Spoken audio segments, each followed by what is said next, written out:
Humanities science अर्थात मानविकी विज्ञान या मानवता का विज्ञान में आप सभी का स्वागत है। हम लोग झारखंड का इतिहास पढ़ रहे हैं और झारखंड के इतिहास में आज हम लोग झारखंड का आधुनिक इतिहास को डिस्कस करने वाले हैं, the modern history of Jharkhand. तो झारखंड का मॉडर्न हिस्ट्री का जो टाइम पीरियड होगा वही इंडिया के मॉडर्न हिस्ट्री का टाइम पीरियड होगा। तो हम लोग झारखंड एक पर्टिकुलर स्टेट को देख रहे हैं with respect to the Indian history, है ना। तो जो कार्यकाल जो कार्यखंड जो है वो भारत के इतिहास का रहेगा, ठीक उसी प्रकार वो झारखंड के इतिहास का रहेगा, लेकिन इसमें हम लोग समग्र भारत को नहीं अध्ययन करेंगे बल्कि सिर्फ और सिर्फ झारखंड के इतिहास का अध्ययन करेंगे। और हम लोग देखेंगे कि झारखंड की कौन कौन सी गतिविधियां हैं जो भारत के आज़ादी में वो सहायक थे, वो मुख्य भूमिका के रूप में निभा रही थी। यहाँ पे कौन कौन सी घटना है जो भारत के आज़ादी के साथ में वो जुड़े हुए थे, और यहाँ पे भी जो है वो हम लोग बाकी सब चीज़ देखेंगे। तो चलिए स्टार्ट करते हैं। तो ईस्ट इंडिया कंपनी को झारखंड में प्रवेश करने में प्रायः कितने दशकों का समय लगा? तो लगभग 8 दशकों का समय जो है वो लगा, ठीक है ना। तो इसका उत्तर हो जाएगा 8 दशकों का समय लगा। देखिए इसका व्याख्या भी दिया हुआ है इस पुस्तक में। तो इसमें लिखा हुआ है कि झारखंड में अंग्रेजों का प्रवेश सिंहभूम के रास्ते 1767 ईस्वी में हुआ। तो 1767 ईस्वी में जो है अंग्रेजों का प्रवेश सिंहभूम के रास्ते से, ध्यान रखिएगा ये भी प्रश्न पूछा जाता है कहाँ से, तो सिंहभूम के रास्ते से हुआ। अंग्रेजों ने झारखंड में पहली बार प्रवेश के समय झारखंड के धालभूम या ढालभूम कहते हैं, ढालभूम के क्षेत्र में ढाल शासक जो पोरहाट क्षेत्र में सिंह शासक था तथा कोल्हान क्षेत्रों में हो शासकों का शासन था। तो ध्यान रखना है इसमें कि उस समय जो है वो धालभूम में ढाल शासक थे, ढाल शासक, पोरहाट में जो है वो सिंह शासक थे और कोल्हान क्षेत्रों में हो शासक थे। तो याद रखिएगा, धालभूम में ढाल शासक, पोरहाट में सिंह शासक और कोल्हान में हो शासक थे। ईस्ट इंडिया कंपनी को झारखंड में प्रवेश करने में प्रायः 8 दशकों का समय लगा, लगभग 80 साल लगे। मतलब जब वो मुगल शासन में जब इंटर किए थे लगभग उसके 80 साल बाद लगभग 8 दशक का जो है एक्स्ट्रा समय लगा, ठीक है। तो चलिए आगे देखते हैं हम लोग इसमें क्या है। तो आगे अब हम लोग जनजातीय विद्रोह को डिस्कस करने वाले हैं। तो देखिए जनजातीय विद्रोह में क्या है, ठीक है। तो जनजातीय विद्रोह को हम लोग देखते हैं। इसमें है जनजातीय विद्रोह में कि झारखंड के महत्वपूर्ण आदिवासी आंदोलन और उसके साथ जुड़े प्रमुख हस्तियां नीचे दिए गए हैं। गलत मिलान का पता कीजिए। तो देखिए गलत मिलान का पता करना है, इसका मतलब है कि एक तो हम लोग को गलत छांटना ही है और उसके साथ में हम लोग को 3 एक्स्ट्रा इन्फॉर्मेशन मिलने वाले हैं।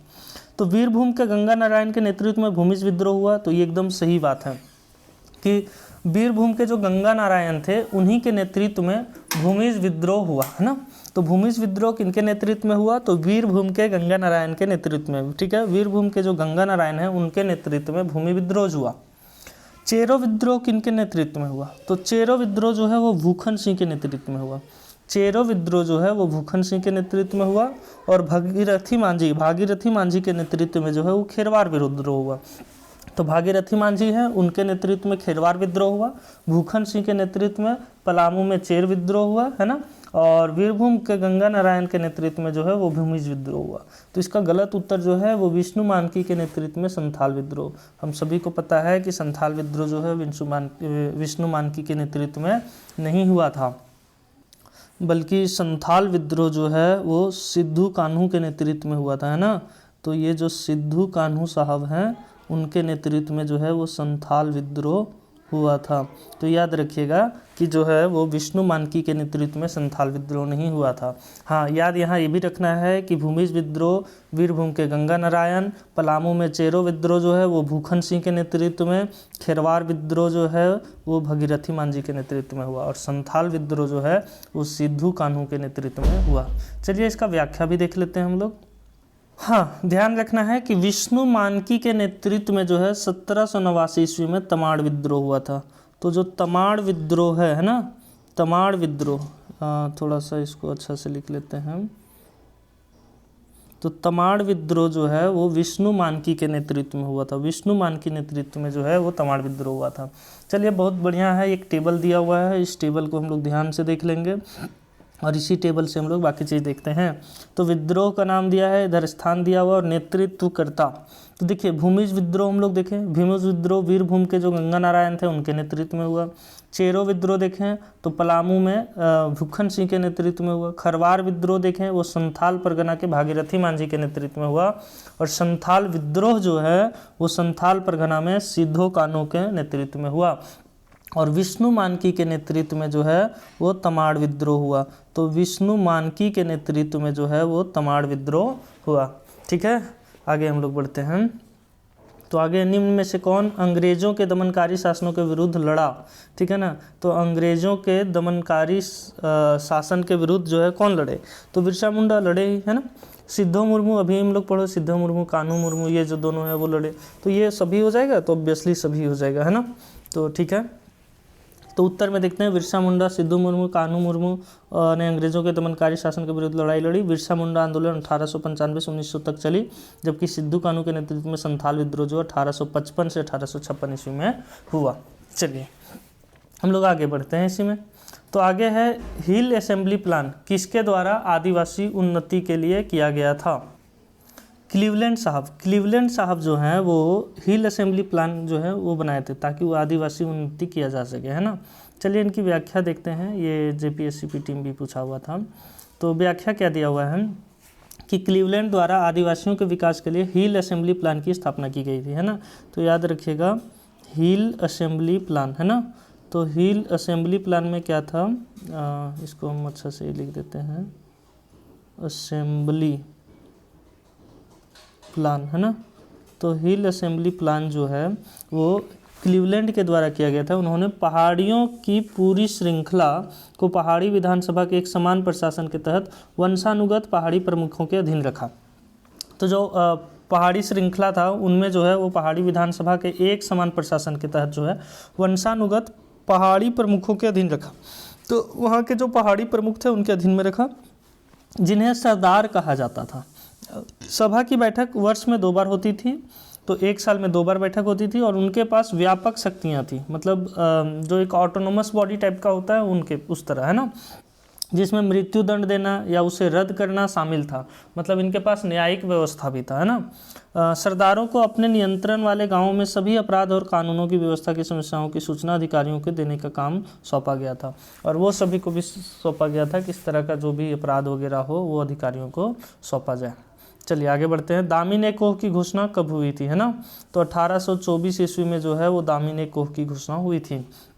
तो 1824 ईस्वी याद रखिएगा दामिनी कोह की घोषणा हुई थी। दामिनी कोह जो है वो भागलपुर से राजमहल तक का वन क्षेत्र था। तो भागलपुर से राजमहल तक का जो वन क्षेत्र है, राजमहल जो है धनबाद और पश्चिम बंगाल वाले क्षेत्र को जो बोला जाता है मिला करके, वहाँ पे जो झारखंड से सटे हुए हैं उनको राजमहल का क्षेत्र कहा जाता है। तो बिहार के भागलपुर से राजमहल तक के क्षेत्र जो है उसको जो है वो दामिनी कोह कहा जाता है। ब्रिटिश सरकार द्वारा दामिनी कोह का निर्माण किया गया 1824 ईस्वी में, संथाल समुदाय को बसाने के लिए किया गया था। और आज वही हमारा संथाल परगना है ना। चलिए आगे बढ़ते हैं हम लोग। निम्न में से कौन सा मिलान गलत है? तो हम लोगों को बताना है कि इसमें से कौन सा मिलान जो है वो गलत है। चलिए तो देखते हैं इसमें से गलत कौन है। तो 1873-74 में जो है वो खरवार विद्रोह हुआ था। सही बात है कि 1873-74 में जो है वो खरवार विद्रोह हुआ था। 32-33 ईस्वी में वीरभूम का भूमिज विद्रोह हुआ था। ये भी सही बात है कि 32-33 ईस्वी में जो है वीरभूम का भूमिज विद्रोह हुआ था। और अभी हम लोग थोड़ा देर पहले देखे थे 1855-56 या 1855 से 60 में जो है वो सिद्धू और कान्हू आंदोलन हुआ था। तो ये जो है सिद्धू और कान्हू आंदोलन ये भी सही है। तो एक बच जाता है ऑप्शन नंबर सी कि 1822-23 ईस्वी में मानभूम का भूमिज विद्रोह हुआ था। तो ये उत्तर जो है वो गलत है। चलिए इसकी व्याख्या देखते हैं हम लोग। तो लिखा हुआ है 1769 में धालभूम में और बाड़भूम में सर्वप्रथम भूमिज विद्रोह की शुरुआत हुआ था, है ना। तो ये धालभूम में जो है और बड़ा भूम में, धालभूम और बड़ा भूम में जो है वो भूमिज विद्रोह प्रारंभ हुआ था 1769 ईस्वी में, है ना। तो 1769 ईस्वी में, जिसे चुआड़ विद्रोह के नाम से भी जाना जाता है। तो भूमिज विद्रोह हम लोग इसको बोल लें या चुआड़ विद्रोह बोल लें, है ना। तो भूमिज विद्रोह हो गया या चुआड़ विद्रोह हो गया। तो ये दोनों ही विद्रोह जो है वो एक ही नाम से जाना जाता है, चुआड़ विद्रोह के भी नाम से जाना जाता है, जो धालभूम और बड़ा भूम में जो है वो 1769 ईस्वी को हुआ था। ठीक है, जो अंग्रेजों के विरुद्ध भारतीय इतिहास का पहला विद्रोह था। ठीक है ना, पहला विद्रोह बताया जा रहा है। ठीक है, देखिए पहला विद्रोह इसलिए बताया जा रहा है कि 1757 में जो है वो प्लासी का युद्ध हुआ था और 1764 में जो है बक्सर का युद्ध हुआ था, और ये दोनों में ही अंग्रेज विजयी हुए थे और यहीं से इनका रास्ता जो है वो साफ हो जाता है भारत विजयी का। तो भारत में जो है अपना कब्जा जो है वो यहीं से करना प्रारंभ कर देते हैं। तो ये यहाँ से प्रारंभ हो जाता है और 1765 में इलाहाबाद की संधि होता है, जिसमें बंगाल, बिहार, उड़ीसा का दीवानी जो है वो उनको मिल जाता है। तो देखिए 1764 के 5 साल बाद ही 1769 ईस्वी को ही, जिसको हम लोग क्या बोल रहे हैं, भूमिज विद्रोह बोल रहे हैं या चुआड़ विद्रोह बोल रहे हैं, तो ये कब स्टार्ट हो गया था, 1769 में ही हो गया था, है ना। और ये पहला विद्रोह इसीलिए बोला जाता है कि पूरे भारतवर्ष का जो है अंग्रेजों के विरुद्ध भारतीय इतिहास का अगर पहला विद्रोह कोई था तो वो भूमिज विद्रोह या चुआड़ विद्रोह था, है ना। आगे देखिए क्या लिखा हुआ है, 1771, 1778, 1784, 1787, 92, 93 और 1798, 99, 1805, 1816 और 1820 में भी भूमिजों का बड़ा विद्रोह हुआ है। तो ये जो भूमिज लोग थे, जिनको चुआड़ विद्रोह या भूमिज विद्रोह के नाम से भी जाना जाता है, तो ये एक बार नहीं बल्कि 1769 ईस्वी में तो किए ही, उसके बाद 1771 में भी किए, 78 में भी किए, 84 में, 87 में, 92, 93 में किए, 98, 99 में किए, 1805 में किए, 1816 में, 1820 में। टोटल कितना बार किए सो देखिए, एक 1769 हो गया, ये 2 हो गया, 3 हो गया, 4, 5, 6, 7, 8, 9, 10 बार वो किए, है ना। तो समझिए 1820 10 बार, और भूमिज विद्रोह 1831 ईस्वी से छूट-फूट रूप चलता रहा और 1831 ईस्वी तक वो चलता रहा। लेकिन 1832 ईस्वी में गंगा नारायण के नेतृत्व में सभी भूमिज राजा, जमींदार, सरदार, घटवाल, पाइक, किसान संगठित रूप से विद्रोह किए। और जो गंगा नारायण के नेतृत्व में अंतिम विद्रोह जो 1832 ईस्वी में हुआ, वो गंगा नारायण के नेतृत्व में हुआ, जिसमें सभी भूमिज राजा जो थे, जमींदार, सरदार, घटवाल, पाइक, किसान, वो संगठित रूप से विद्रोह किए। गंगा नारायण से ब्रिटिश शासन और उनके शोषण नीति के खिलाफ लड़ने वाले पहले नेता थे। तो जो गंगा नारायण है तो वो संगठित रूप से अगर हम लोग देखेंगे तो ब्रिटिश शासन और उनके शोषण नीति के खिलाफ लड़ने वाले पहले नेता थे, जिन्होंने सबसे पहले सरदार गोरिल्ला वाहिनी सेना का गठन किया था। याद रखिएगा, सरदार गोरिल्ला वाहिनी सेना का गठन किया था, जिसे हर जाति का समर्थन प्राप्त था। और इस सेना का सेनापति जो हैं जीरपलाया थे। तो जीरपलाया जो है वो इस सेना के सेनापति थे। उस सेना का नाम था सरदार गोरिल्ला वाहिनी सेना। अगला प्रश्न है, इनमें से कौन सा विद्रोह 1875 ईस्वी में हुआ था। यहाँ फूटा था वही लिखा हुआ है। तो 1875 ईस्वी में जो है वो कौन सा हुआ था। तो 1875 में हम लोग यहाँ पे देखते हैं तो एक भी नहीं है। संथाल विद्रोह नहीं हुआ था, विरसा विद्रोह भी नहीं हुआ था, तिलका मांझी विद्रोह। तो ये हो जाएगा इसका उत्तर, इनमें से कोई नहीं। देखिए संथाल विद्रोह की बात करें तो 1855-56 ईस्वी में हुआ था, है ना। और उसके जस्ट एक साल बाद जो है 1857 ईस्वी में जो है हम लोग जानते हैं कि 1857 का विद्रोह के नाम से भी जाना जाता है। फिर विरसा विद्रोह जो 1895 से 1900 की ईस्वी के बीच में हुआ था। और तिलका मांझी विद्रोह जो है वो कब हुआ था, तो 1784 से 85। और यहाँ पूछा गया है कि 1875, तो 1875 में ऐसा यहाँ पे कोई भी विद्रोह नहीं हुआ था जो दिया हुआ ऑप्शन है उसमें से। आगे देखते हैं जनजातीय आंदोलन का मुख्य कारण क्या था।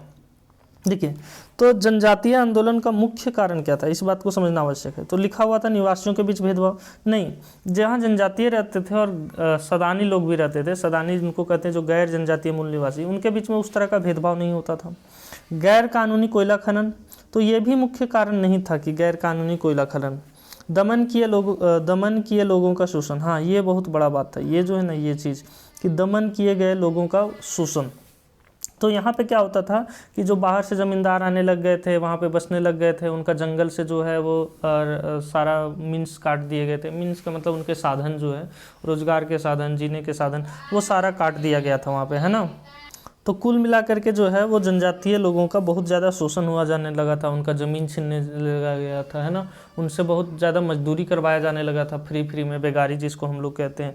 तो ये जो मुख्य रूप से ऑप्शन सी है, यही मुख्य कारण था जनजातीय आंदोलन का, दमन किए लोगों का शोषण, है ना। तो उनका खूब शोषण होने लगा था। चलिए हम लोग जो है इसका व्याख्या देखते हैं। तो व्याख्या में क्या दिया गया है, जनजातीय के सभी आंदोलन शोषण जो है एवं दमन के खिलाफ थे। तो जनजातियों के जो सभी आंदोलन हैं वो शोषण एवं दमन के खिलाफ थे। तो शोषण और दमन के खिलाफ उनका आंदोलन था। जनजातियों के आंदोलन के मूल में विभिन्न समस्याएं रही हैं जो सामाजिक संरचना से सरोकार रखती थी, और साथ में जो बाहरी लोग आए थे उनका सामाजिक संरचना जनजातीय सामाजिक संरचना से बहुत अलग थी। क्योंकि जो जनजाति होते हैं जिनको हम लोग ट्राइबल भी कहते हैं ना, तो ये जनजाति जो है वो ब्रदरहुड की बात करते हैं, भाईचारा की बात करते हैं, समानता की बात करते हैं, बंधुत्व की बात करते हैं ना। तो यहाँ पे जो है ना वो बड़े छोटे में उतना भेद नहीं होता है, ठीक है, वो स्त्री पुरुष में उस तरह का भेद नहीं होता है। तो वहाँ पे इक्वालिटी बहुत ज़्यादा था, ब्रदरहुड ज़्यादा था। लेकिन जो हमारा सोसाइटी है जिसको हम लोग ब्राह्मणवाद सोसाइटी कह सकते हैं, या बोल सकते हैं कि जो मतलब गैर जनजातीय सोसाइटी है, उसमें हायरार्कियल सिस्टम होता था। उसमें जो है वो ऊपर होते थे, उसके नीचे होते थे, उसके नीचे होते थे, जबकि जनजातीय में उस तरह का भेदभाव नहीं था वहाँ पे। तो ये बहुत चीज़ उन लोगों को खलता था। तो वही चीज़ है, अधिकतर आंदोलन अंग्रेज़ों के द्वारा जनजातीय लोगों के अधिकारों के हनन का विरोध करना था, और अंग्रेजी द्वारा जो जनजातीय लोगों का अधिकारों का हनन होता था उसका भी विरोध था। जनजातीय आंदोलन ब्रिटिश हुकूमत की उन जातियों के खिलाफ खड़े हुए जिन्होंने उनका जीना मुश्किल कर दिया था, बताया जैसे जंगल वगैरह है ना। जंगल और ज़मीन से उनके अधिकार छीन लिए गए थे, उन पर टैक्स बढ़ा दिए गए थे और उन्हें अपनी ज़मीनों से हटाकर दूसरी जगह बसाने का प्रयास किया गया। उन्हें सताया गया तथा जनजातीय क्षेत्रों का मालिकाना हक ऐसे लोगों को दे दिया गया जो उनके बीच के नहीं थे। तो इसलिए ये सब जो मुख्य कारण थे जिसके कारण जो है वो जनजातीय आंदोलन हुआ। और एक बात बहुत गर्व करने वाली बात है और बहुत ही मतलब नोटेबल पॉइंट है कि देखिएगा, अगर कोई राजा हुआ तो अंग्रेज़ों के साथ कॉम्प्रोमाइज़ भी कर लेता था, लेकिन जो जनजातीय आंदोलन हुए, झारखंड के जितने भी जनजातीय आंदोलन हुए, वो कभी भी उनके साथ कॉम्प्रोमाइज़ नहीं किए, वो अंतिम दम तक लड़े और अंग्रेज़ों को हार मान करके बाकी प्रावधान करने पड़े। CNT एक्ट क्या था? तो CNT एक्ट क्या है? वो सीधा सा पता चलता है कि अंग्रेज़ों की हार को दर्शाता है, वो हार माने और CNT एक्ट का प्रावधान लाए, है ना। तो ऐसे बहुत सारे चीज़ हैं जिससे हम लोगों को सीधा पता चलेगा। चलिए आगे चलते हैं। तो छोटा नागपुर की आदिवासी क्रांति कब हुई थी?